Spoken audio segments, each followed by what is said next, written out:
I've got so much Nintendo nostalgia in front of me here.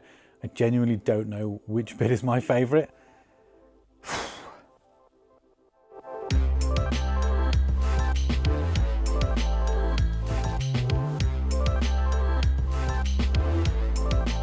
Welcome back to the channel, I'm Jay, and this is a regularly scheduled pickups video. It's been a little while since I did one of these due to the workshop developments, and I have been stockpiling. I've still been buying, I've still been adding to the collection. I just haven't had the time to do this kind of video. And with the Nintendo Switch 2 so close now, a week away as I'm releasing this, I thought I would carve off the Nintendo specific purchases that I've made, of which there are quite a few, and show you some of the new additions, going right back as far as the NES, as we get excited for and anticipate the next generation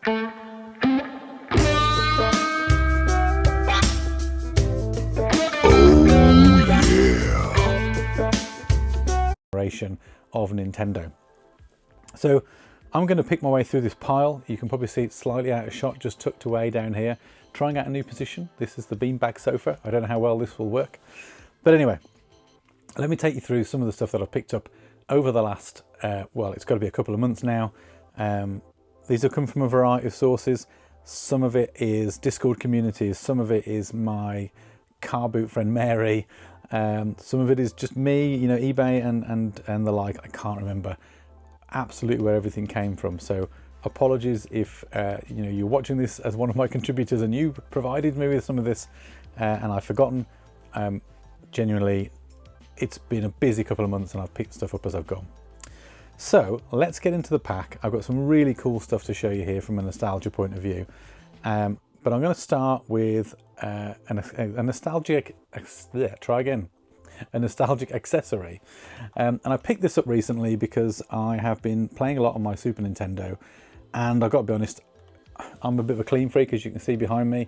I like to have the cables and the controllers away. I get them out when I need them, and I forgot how annoying cables were. So I've picked up this 8-bit do. I'm going to see if I can get it to focus. Is it going to do it? No, it doesn't want to focus. It wants to focus on my hand. Stop focusing on my hand. There we go. I picked up this 8-bit do adapter. It's the retro receiver. I've already got an 8-bit do Super Nintendo controller, which I bought for the Switch, and has worked really well. It's Bluetooth, and I wanted a way to connect that controller to my Super Nintendo, so I picked this up. It was only off Amazon. I think it's about 10 or 15 pounds, nothing too hefty, but it actually lets you pair any Bluetooth controller, so it doesn't have to be Super Nintendo specific. It just happens that that's my intention. So I'm going to hook this up with the Super Nintendo and play some retro games going forward with a proper Super Nintendo feeling controller without all the faff of the cables. So that's purchase number one. It is absolutely the smallest purchase here. They only get bigger. So I'm going to chuck that down on the floor, and I'm going to get into a little stack, and let me reorganize these slightly. In fact, no, we'll stick with them as they are. So got a little stack here of Nintendo games. So first of all, on the, well, they're all the NES. I don't know why I said first of all on the, I've just picked up a stack of NES. It's been a while. It's been a while. Bear with me. We've got a WWE or WWF adjacent, as it was back then, WrestleMania Steel Cage Challenge even. No boxes for any of this sort of stuff. I'm not too worried about that. I don't think I'll be playing this one a lot because it's probably rubbish, but I love it a bit of WWF, and on the cover of this one, it's Macho Man, Bret Hart, Undertaker, and randomly the Mountie. And I thought this was quite funny because it says on the front here, this game pack can only be used with the Mattel or NES versions of the Nintendo Entertainment System, which I guess is just not something you have to think about these days, because a cartridge like this would only work in one place, but I forget there were different versions of the NES released back in the day. So that's a fun one to add to the collection.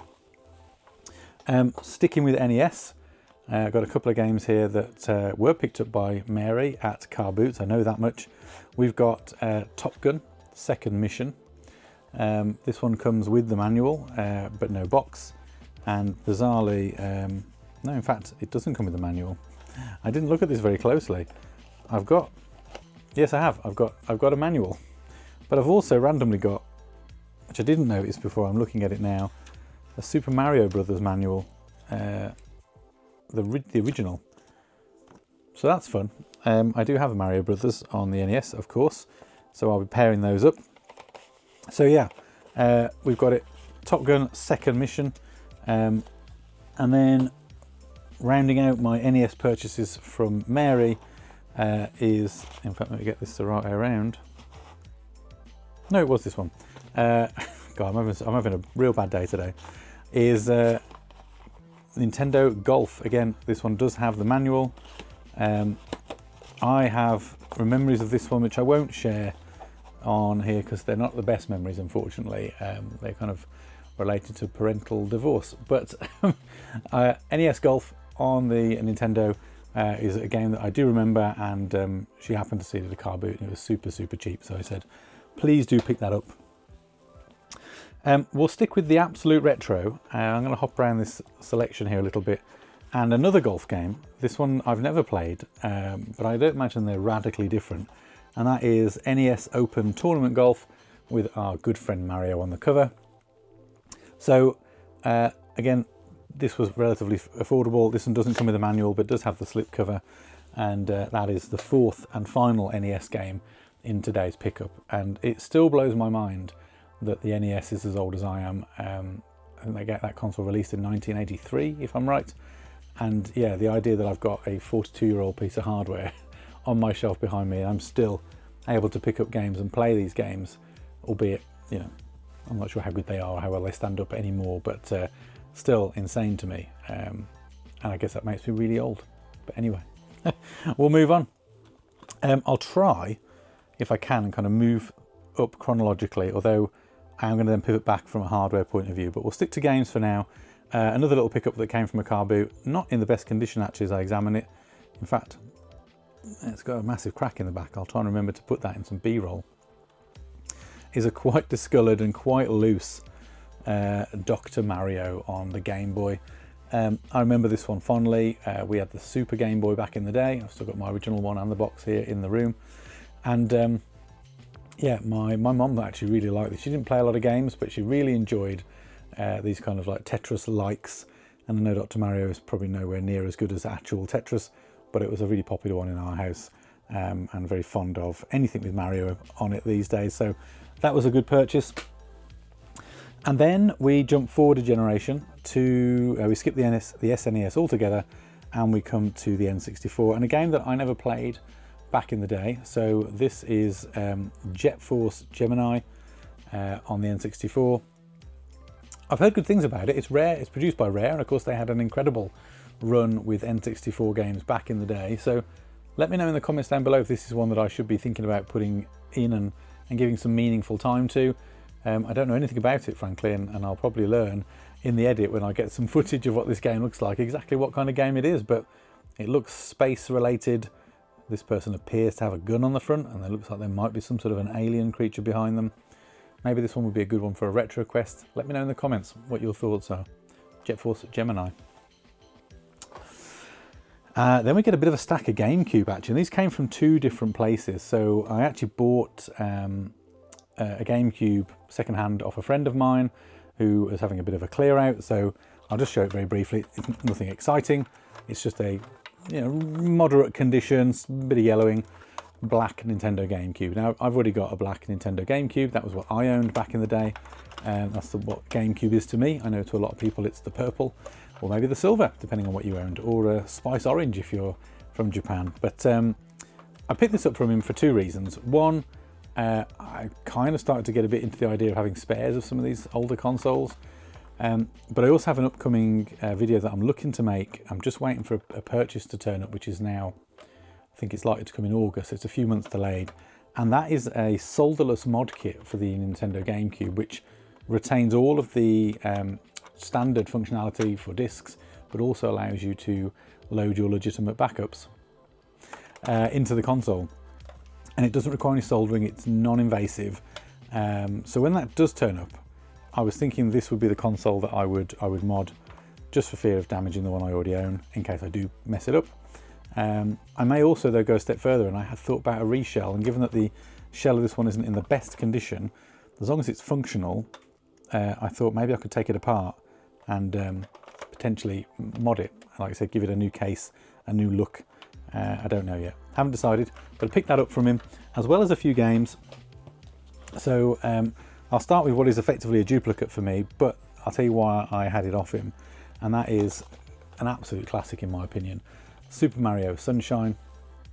More often than not, I tend to see these as the kind of the platinum equivalent, you know, the silver labeled player's choice, whatever they're classed as for Nintendo.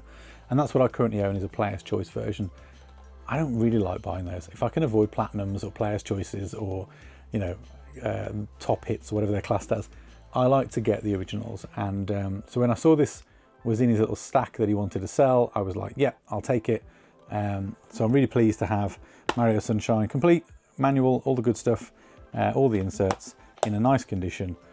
So yes, I've got two, but this is the one I really would have wanted. Another one that I absolutely played to death back in the day, and this is a game that's synonymous again for me with the GameCube, and that is Super Monkey Ball.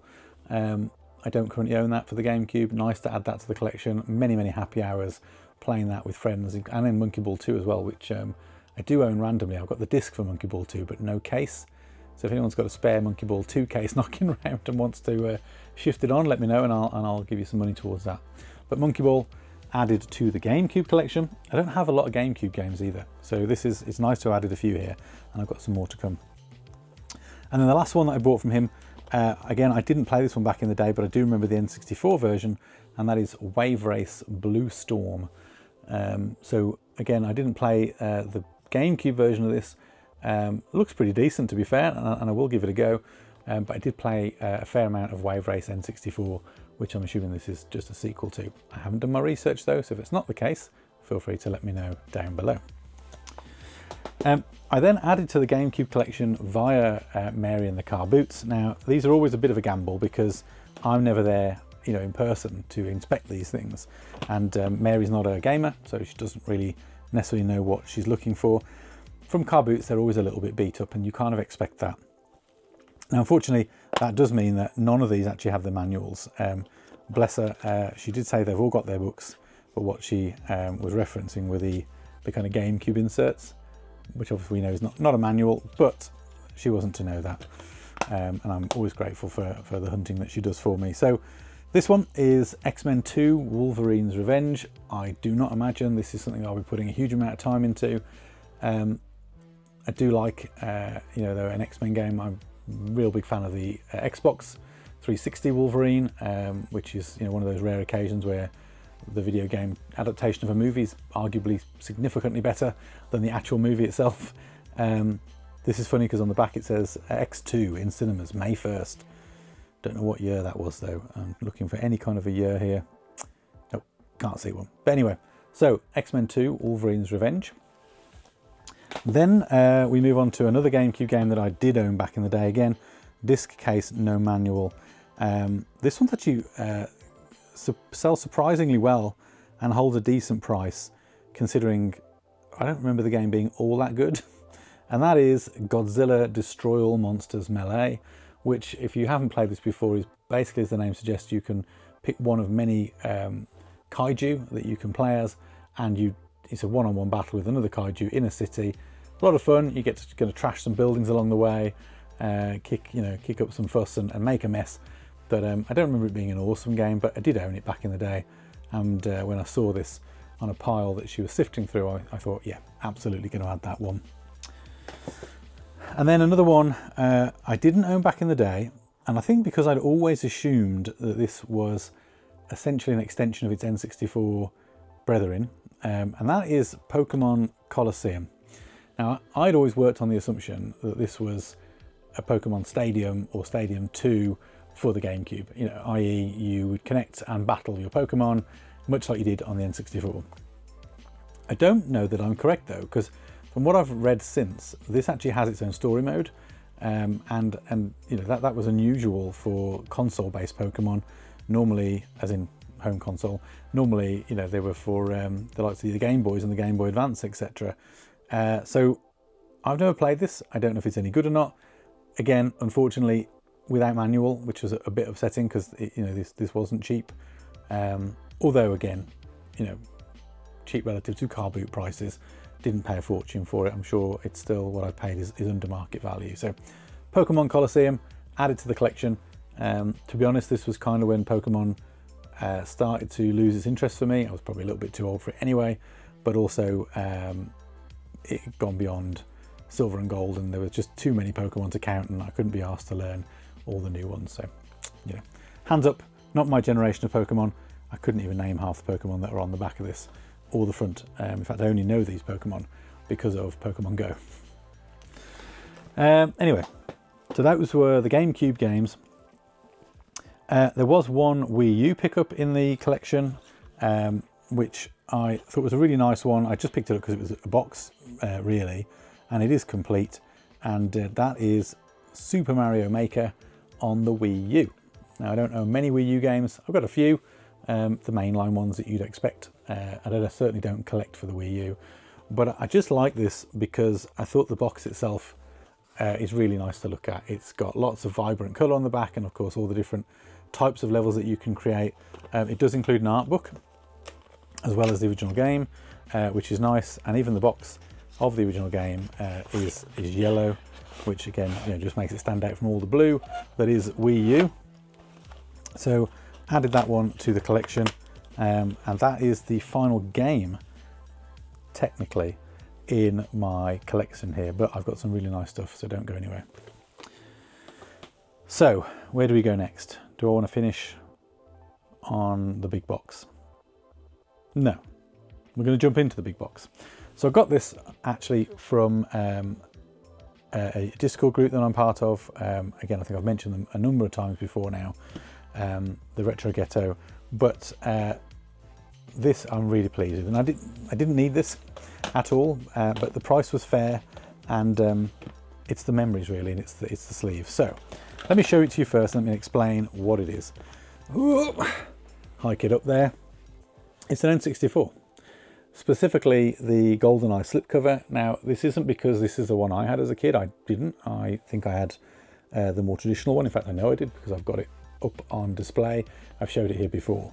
I bought this for two reasons when I saw it. One, of course, anyone back in the day who remembers the N64 remembers fondly GoldenEye.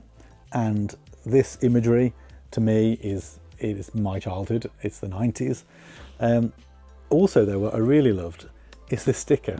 I don't know how well that comes across. I'll crop in and kind of maybe do some B-roll or something. But it says N64 and GoldenEye 007 or N64 and Super Mario 64, £99.98, save £50, which is insane in itself, that this as a console was being sold for that. But how insane when we're talking about a world where everyone is bemoaning Switch 2 prices and Xbox have just put their console prices up. Inevitably, PlayStation probably will sometime soon as well. That back in the 90s, you could buy a games console as amazing as the N64 for £100. And it came with a game, a $50 game, £50 game. You know, it's just mad. So I love that little bit of nostalgia. I love the idea that at one point in time, you could buy this console, this amazing console, for £100 and get, you know, a brilliant game with it. Either Mario 64 or GoldenEye. I mean, whichever one you bought, you got an absolute bargain. I mean, your console and your controller's basically £50, which is just insane. In terms of what else is in here, the slipcover is literally just a slipcover over a standard N64 box. So it looks exactly like the one I've already got. The actual seller was, of course, not just selling the console, but I got the console boxed. The console itself is in mint condition. The game's in there, all the leaflets, all the gubbins you'd expect. And they also sold me, and this was all for £150, I should point out, which I was really, really pleased with, was one of each of the kind of core coloured N64 controllers. So yellow, the red. I'm never going to be able to hold all these all at once, but we're going to give it a go. Yellow, red, the green, and we'll drag that over there. And of course, the blue. So, and I've got all of these. I didn't need these again, but can you ever have too many of these for spares? I've had so many problems when I've tried to play the N64 with 4 friends around where one of the controllers has a dodgy right button or the analog stick's a bit loose or whatever. So it's nice to have some options here. Maybe I'll have to Frankenstein some together. What I would like to do at some point is actually put these on display, because I think they look kind of nice all together. I know there's different variants as well, like the Atomic Purple and all the special editions, but you know, in my head, these were the kind of the core set alongside the grey and the black, which I've got as well. In terms of the condition of the controllers, they're all pretty good. Degrees of looseness in all the analog sticks, but none of them are by any means unusable. They're not completely duff. This one's a little bit wobbly, but most of them are quite tight, to be fair. And they're in really good condition. Very, very little, if anything, in terms of scratches. So yeah, really pleased to add that kind of much more a visual piece. I didn't need it from you know, I need any of these things to play. Of course, I've got an N64, I've got Golden Eye, I've got controllers. It was more for the visual appeal, and that kind of, one of the things I'm going for in this room is to feel like I've walked into a Toys R Us. You know, I want that nostalgia, I want boxes, I want the visuals that I remember, and that really plays to that. So we're coming towards the end of the pickups for the Nintendo selection, and then these 3 bits, I've been trying to find these for a long while, and these are amazing, and they're incredibly heavy books. So I talked a while ago in a pickup video, probably going back several months now, about 2 hardcover books that I bought, having seen another YouTuber thumbing through the Super Nintendo anthology, which I then went looking for. I came across the Nintendo 64 and GameCube anthologies, and they are hardback books, complete libraries of all of the games ever released on the said console, as well as a load of facts and information and some beautiful visuals about those consoles. So a piece of history, really, a little bit of an encyclopedia about those consoles. And I really wanted the Super Nintendo one, but I kept looking on Amazon, always out of stock. So then I followed to the publishers, who are in this instance called Geeks Line, and I found the Super Nintendo one. And these books are around £40 each, so they're not cheap, but I think they're well worth it in my opinion. And I found the Super Nintendo one, and then of course I thought, well, I've got the Super Nintendo, I've got the N64, I've got GameCube, rabbit hole, Nintendo. So then I thought I'll get the NES. And then while I was there, I found the Virtual Boy and Game Boy anthology, and I ended up ordering them all. So I'll show you all of these. I will insert some B-roll so you can see just how sort of beautiful these things are inside. But this is the Virtual Boy and Game Boy anthology. So again, documenting those 2 consoles and all of the games that were released, and lots of interesting facts. It says here, since its launch on April 21st, 1989, the Game Boy left a profound mark on the history of video games. Didn't it just? I mean, you know, people still buy and play these consoles today. They're that good. Insane, really. So that was the first one. But of course, I've just mentioned the others that I've also added. The biggest of them all, I think, is this one, the NES Entertainment System Anthology, real big boy. This one's super chunky. I don't know how many pages it is. Let's have a quick check. 614 pages. It's meaty, but a really great book. And then the last one, which is the reason those 2 got purchased, was to get hold of the Super Nintendo Anthology. And again, this one itself is coming in at, oh, let's have a look. Yeah, over 500 pages. It's a beast. This was the real reason I went looking for any of them in the first place. And now I've got a really nice set going right up to the GameCube. I don't think they do these for the Wii. And even if they did, I'm not sure I'm that bothered. You know, I like the Wii, of course, but I don't have any major nostalgia for the Wii or the stuff that's gone since. A lot of my Nintendo time was spent as a child on the Super Nintendo, then the N64. I obviously had a bit of NES, but I was very little then.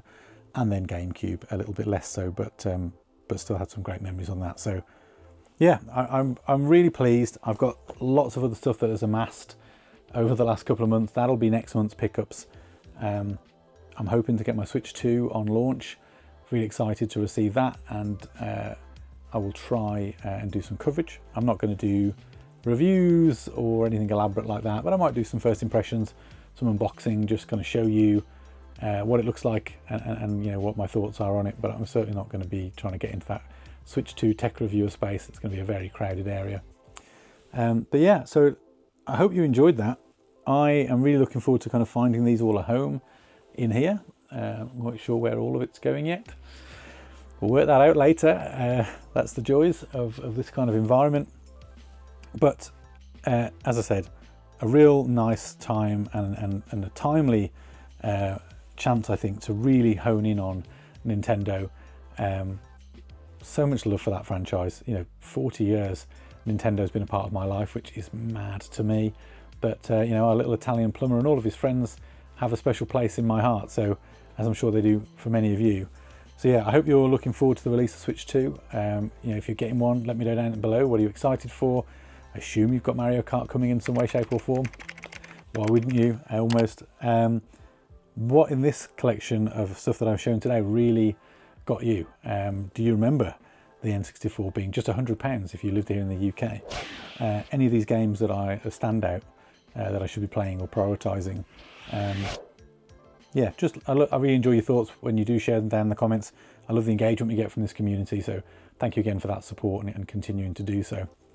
If you haven't already, like and subscribe. We are edging ever closer to the target of 500 subscribers. We are now just, I think, just under 15 shy, so if you haven't already subscribed, please do, and share it with anyone that you think will find this interesting. Thank you always for your time, for sitting through the videos and for supporting me. I'll leave you here and I'll see you in the next video.